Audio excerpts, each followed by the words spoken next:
I guess maybe if you get like a loan at, 600,000, instead, like you can pull some money out.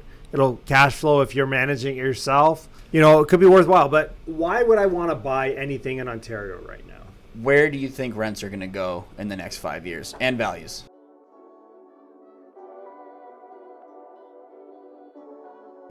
Hey everyone, welcome back to the Mark Loeffler Experience. We got Jake Novis again from Loeffler & Co. Realty Company. And what we're going to be doing today, we're going to be doing some fun shit. At least this is fun shit for me. We're going to be trolling Realtor.ca and we're going to be looking for deals. And we're going to be going through and we're going to be looking at some random stuff. Deal or no deal? Let's do it. We do this every day, so follow along. Where do we want to look? I like Hamilton.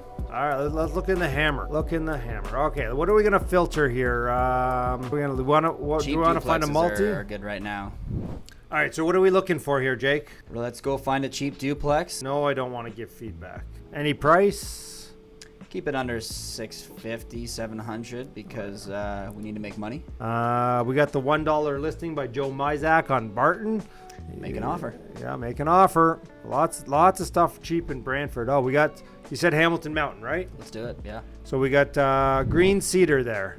Perfect. All right, this looks pretty rough. I like the outside, but for $599, nothing going on inside. They've done they got looks like they got some pot lights already done. Looks like they're halfway through construction here. Got some potential. I mean, it's in a good area for duplexes, 1,146 square feet, so it's on the higher end.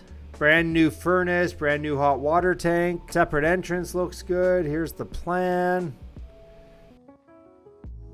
So it's looking like the whole thing is basically gutted. I think so. We've got a back split here. Everything's drywalled, ready to complete permits. 3-bed and 2-bed, which I like for rents at least. If you're looking to make some money and hold this after, the 1-beds in the basement are harder to make your money back on. Let's. I just want to check something because here's the thing. Like we see this property out there. Also, what this is going to sell for, and so work our way backwards. Yes and yes. But what I kind of wanted to see was. Obviously, this is mid-renovation. So What did these guys buy it for? That's a good question. What did they buy it for and when did they buy it? They bought it in January of this year for $680,000. I mean, why would look at these pics? Like it looks like the upstairs looks okay. It doesn't look great. Okay, the kitchen needed to be done. Bathrooms are pretty old. Kitchen, bath. And then the basement's obviously that, But they went through the process to get the permits, to do everything. Like, what are they into this for right now? They got to be into this for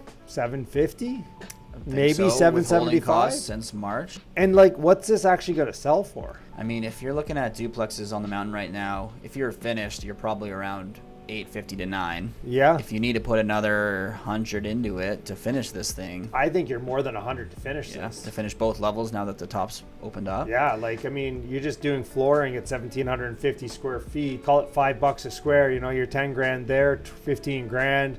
You got the kitchens aren't done, both kitchens. The bathrooms looks like the tub's been put in, but nothing else. It looks like the electrical's been done. Looks like the plumbing's been done.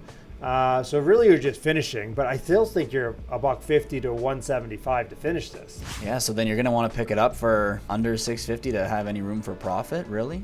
Yeah. And like what's just a single family bungalow going for on the mountain? Single family bungalow, say if you're to pick this up as it was, you're probably around $650.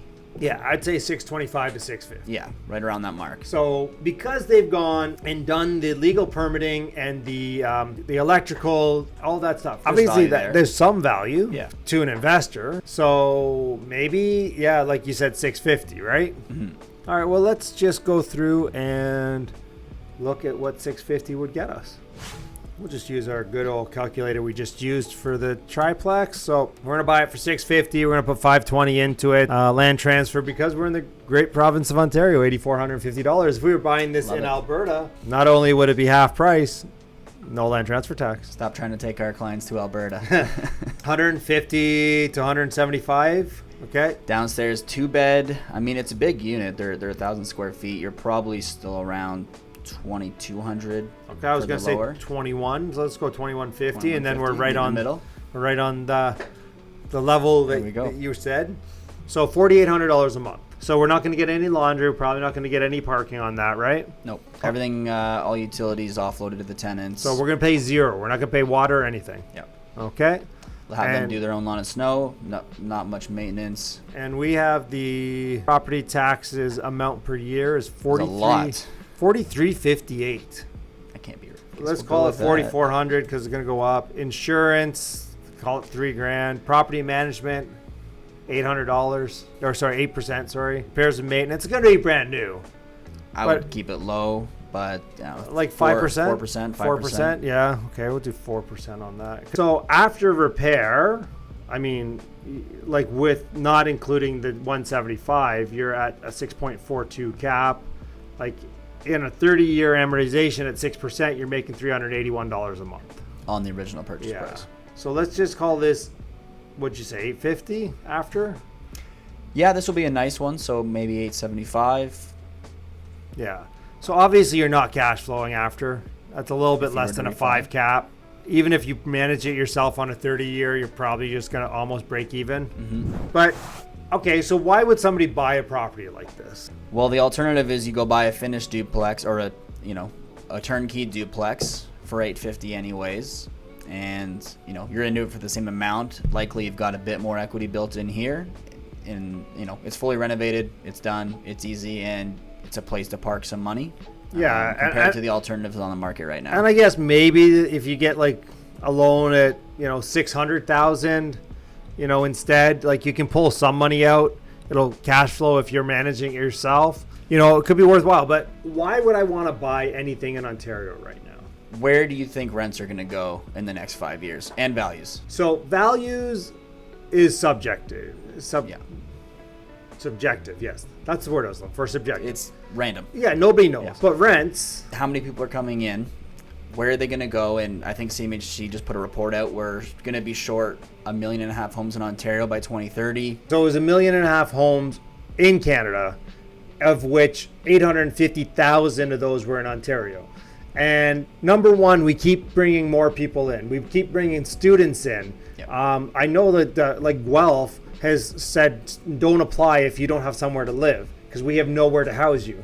Yeah, where are they going to go? Where are people going? I mean, we have leases on right now, and we're really strict on our applicants and who we let in, but we have a flood of tenants who are just looking for places to go. There's not much out there. I mean, there's a lot of listings, but compared to how many people are looking and where that's going to go to, I mean, there's so many people coming from Toronto to Hamilton in this market because Toronto's unaffordable. And more people are still coming and flooding into Toronto, who just keep flooding to Hamilton, and it's just and then they stay there for 2 years, and they move to Edmonton, and they rent for me there. So it's a trifecta. I get it everywhere. Yeah, that's why you got to buy in all these markets and and take on. No, but I do agree. Like the supply demand metric is the reason I would look in Ontario right now. At some point, I do think they got to fix the landlord-tenant board. I know they're hiring private bailiffs and stuff like that to at least do the evictions now because there's such a backlog. But, they got to fix that. Like, that's my one concern, obviously, is... Yeah, the LTB has to be fixed. I mean, I just went through an experience where, compared to 3 years ago, it's better. We finally had our hearing. It was smooth. It was quicker. They're improving, but it's still slow, still needs to improve. Rent control is another thing that is bouncing around, which is really causing issues. I mean, with the mix of new builds and original ones, it's causing issues where people are staying locked in, and now the new ones are maybe going to switch to rent controlled. We don't know. Well, it's so funny. I talked to my friends in Alberta, and they're like, oh, we'll never have rent control. I go, how many units do you own? And they're like, this many. I'm like, you want rent control. Because rent control means you have a guaranteed low, and that they're only going to go up from there. Yeah. So, deal or no deal, Jake? Are you buying this? I'd put an offer. It would be low right now in this market, but why not try? Well, you never get what you don't ask for. Exactly. Yeah. All right. Well, thanks, Jake. We always appreciate you coming on, and thanks again, buddy. All right. Look forward to the next one. All right. If you guys like this stuff, comment down below, like and subscribe. Catch you next time.